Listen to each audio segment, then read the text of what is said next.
I want to welcome Thomas Robinson, who after leading the Kansas Jayhawks to the national championship against Kentucky and being Big 12 Player of the Year, was drafted 5th overall in the 2012 NBA draft. Well, thank you. Now you're here at the rookie transition program, getting ready to jump into the NBA. You signed for 2 years, a contract worth $6.9 million with the Sacramento Kings. You'll get about $3.37 million of that this year alone. What are the biggest lessons you've learned here at the symposium? To be smart, just be aware of what's going on. I think a lot of players get lost because they don't know what's going on, with their money, with their family, and just with the organization itself. What was the most surprising lesson you've learned over this weekend? I think the most thing I learned over this weekend was, how many players go broke and after they leave the league, and the whole lifestyle that they get attracted to, and how they still addicted to that lifestyle after the league, and that's what causes them to lose money when you're not smart with it, while you're in the league. You chose to forego your senior season to get right in to the NBA. What kinds of things can you do, or are you planning to do to kind of not make the same mistakes that other players have made? Well, my whole reason for leaving was because I felt it was time for me to leave, and also to take care of my family. And I think for me to try not to make those mistakes and to keep away from them is just to learn from things like the rookie transition program, educate myself, with my own finances, and try to get a better understanding of what's going on around me, so I won't be lost, and I won't look up 10 years from now and I have no money left.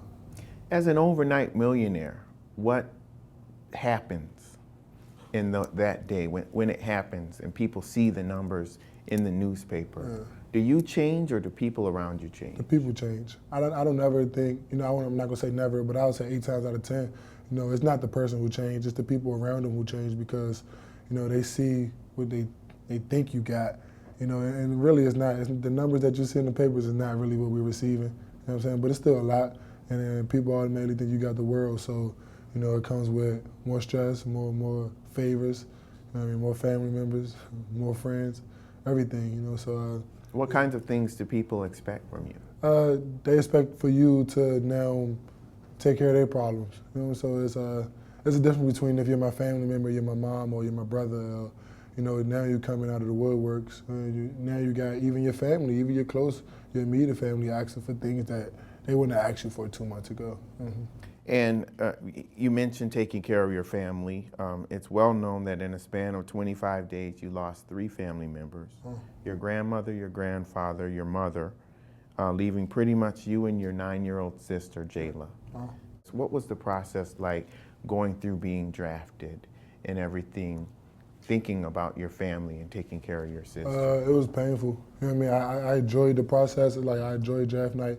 But I had a flashback, like in the matter of me walking from my chair to the Shaking Davis third hand. I had a flashback of my whole life, of everything I went to, of losing my mom, my grandma, my grandpa. And, it was a tough process because now everything that I work for and the people that I work for are not there no more. I still have my sister, which is everything. But, it's, at the end of the day, it's like, hey, I would love to have some of these problems some of these guys got. A lot of problems, guys, you've been here all week, you hear about, oh, my mom is asking me for this, my dad is asking me for that. So I wouldn't mind having those problems right now. You're gonna really help your sister. Right now, she's living with her father, am I correct? But you're also a big role model to her. I saw her on the phone calling you right before a game, and you're her biggest hero. What would you like to see happen with her in terms of preparing for her for success in life? I just want her to have options. I want her to be able to say, okay, if I want to play piano, I'm going to do piano lessons, or if I want to dance, I'm going to do dance lessons. A lot of, for me, I didn't have many options when I was younger, so it was basketball or nothing. So it was basketball or you take the wrong route. And luckily, I took the good road. But knowing that you have options when you're little is everything. You know what I'm saying?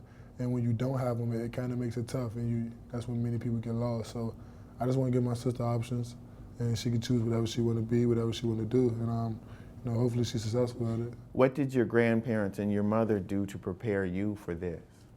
My mom raised me every day as if she wasn't going to be there the next day. You know what I'm saying? That was something big with her. she would always say, you need to learn how to do this just in case I'm not here to do it. Did she feel that that was a Yeah. possibility? No, she did this since I was younger, you know what I mean? Since I was a baby, you know what I mean? So whenever she would do something, she would always say, just in case I'm not here, you'll know how to do it. And you never prepared for it, but when it happened, you know, I was mature enough to take on the responsibility that I had to take on. The thing that is really profound about you is that during your sophomore year, you were actually the sixth man. Yeah. And then you came out after all of this tragedy, and you became the second highest leading scorer on the team.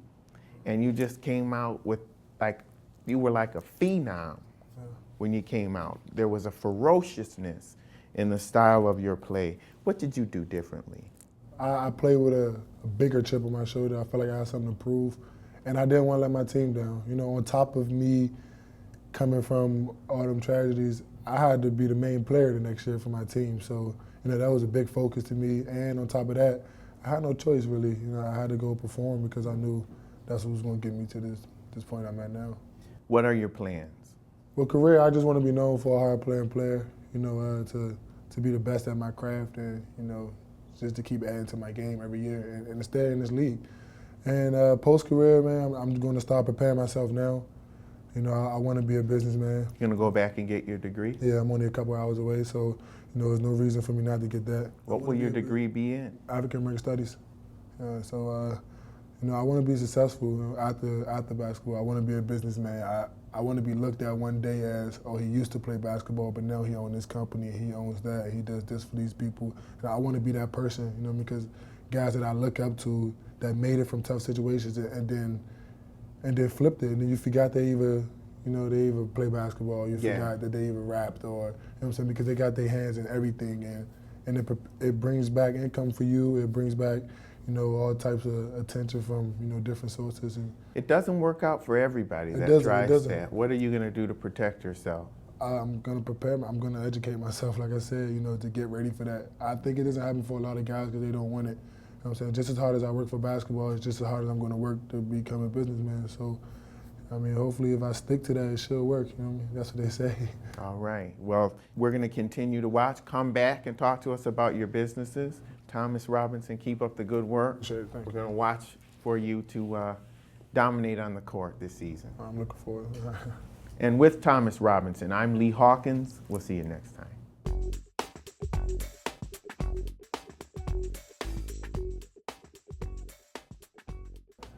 You know, I just wanted to distance myself from that stuff before, you know, I really made a mistake that would ruin the rest of my life. My first check, I don't know how much it'll be. I haven't even done the calculations yet, but I'm pretty sure it'll be a big number.